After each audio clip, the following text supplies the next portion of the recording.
Hey guys, what's going on everyone? Welcome back to the channel, and today I'm going to be reviewing Sniper Ghost Warriors Contracts 2. Wow, that's a big name, and try to shed some light on whether you should buy it or not. This is going to be totally spoiler free for you guys, but let's be honest, you don't play contracts for the story the same way you don't go to a sushi restaurant and eat with a knife and a fork. Now the story is there, but for the sole purpose of giving some context, and I do like that, especially when you come from Sniper Ghost Warrior 3, which had a full-on campaign with a story mode and everything, which in the end kinda sucked, and then the game kinda stayed in a weird place for a long time. Contracts, on the other hand, is all about the gameplay. That's where it shines and where it differentiates itself from other games out there. It's all about the sniping. With that said though, there is a lot more missions types than just killing people from longer ranges, especially when you compare it to the original Contracts game where it was 90% about killing people. Eliminating high value targets is still the base of the game, but certain areas expect much more from you. From sabotage missions to frying server rooms and everything in between, the list of missions in Contracts 2 is much more diversified, which is cool. It gives a little bit more depth into the game and also a lot more options on how you go about your missions. For the most part, it's up for the player to choose whether you want to kill your target from a higher distance or just get in there close and personal and get a knife on its neck, which again, it's pretty damn cool. I always appreciate when you give players a choice. Now some missions though are still the usual kill a guy from a long distance, and that's where the sniping mechanics in this game really shines. Factors like wind, distance and elevation are all taken into account in order for you to hit your target. But for that to happen, you gotta toggle the aim helper off, because if you don't, there will always be a very noticeable red dot that tells you exactly where the shot is going to land, which kinda takes the entire point of the sniping part. Gladly, this can be turned off, and that's really what I recommend. Once you get some hours into the game, definitely turn it off, because if you don't, then this is just a regular shooter with a crappy campaign. With that thing turned off though, that's where things get a little bit harder, like much harder. The skill ceiling here is pretty damn high, and don't even bother hitting moving targets. I haven't done it yet, it's really hard.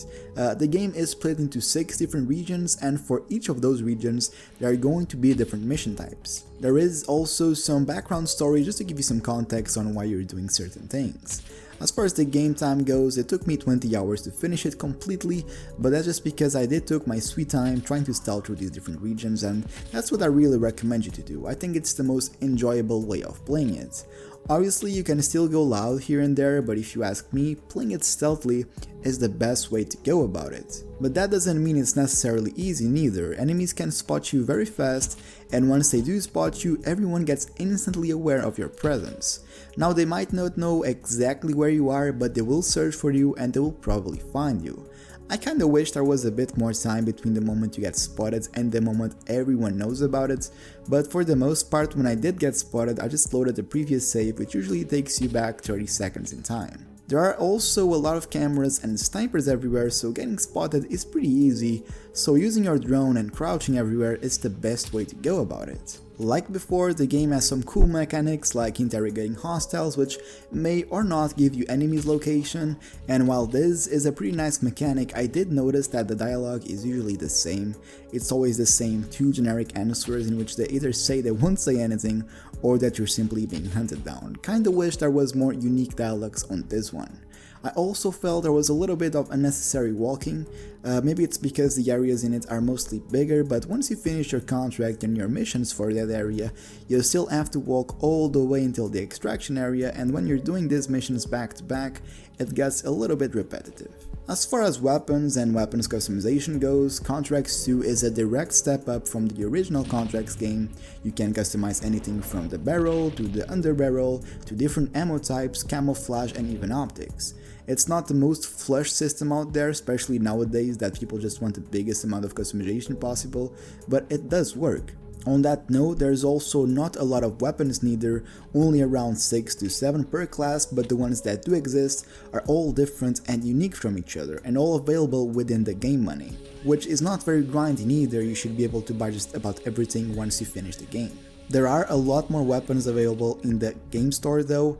That's one of the monetization strategies for Contracts, and I really don't mind with this one since it's a single player game and nobody is really losing anything here. As far as gadgets and upgrades goes, there is quite a lot of stuff here, from upgrading your drone to unlocking gadgets and special things for your mask like thermal vision and stuff like that, but it's not super deep neither. Everything is simple and easy to get into, which I definitely think it was made on purpose. They're not trying to be something they aren't. This is just a simple, fun game that you can turn on sometimes and have a little bit of fun, and I'm fine with that, especially in a world where every game wants to be as deep as possible with every possible little thing they can think of, and then Contracts comes over with a simple campaign, like I said, just for context, with some simple, easy to get into quality of life improvements like the upgrades we were talking about, and just generally with a simple and enjoyable game for you to have fun. And I love it. They're not trying to be super hard and, trying to be something that they aren't. As far as performance goes, I am playing on the PlayStation 5, but the official PlayStation 5 version hasn't been released yet. It seems like they're encountering some software issues, but even playing the PlayStation 4 version, everything looks pretty good. The resolution, even though it's not awesome, it's pretty good for a console game. As far as the frame rate goes, and this is a little bit weird, but for the most part, I did got a smooth 60 FPS experience, except for some parts here and there, so I don't know how that will turn out to be on the PlayStation 4, but I do think you might expect some frame drops, again, here and there. Which is a little bit weird. I don't know why I'm getting frame drops in the new generation of consoles, most likely a software issue that I do expect to see sorted out. Replayability wise, even though I did finish the game, I do want to play it again. I want to do it again with different weapons or different routes, or just generally try it without HUD on a higher difficulty. So there is some replayability here, especially with the bounty system that has random targets here and there, but the game won't be overly different the next time you play it again.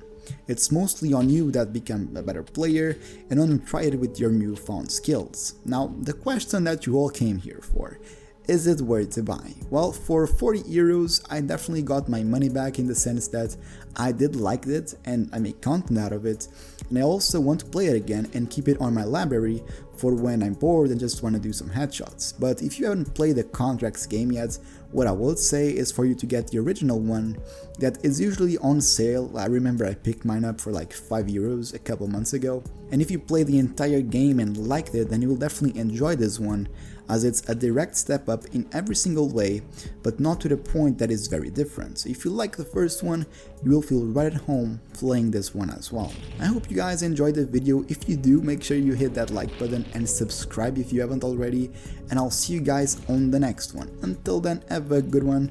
CUSTERPLAYS signing out.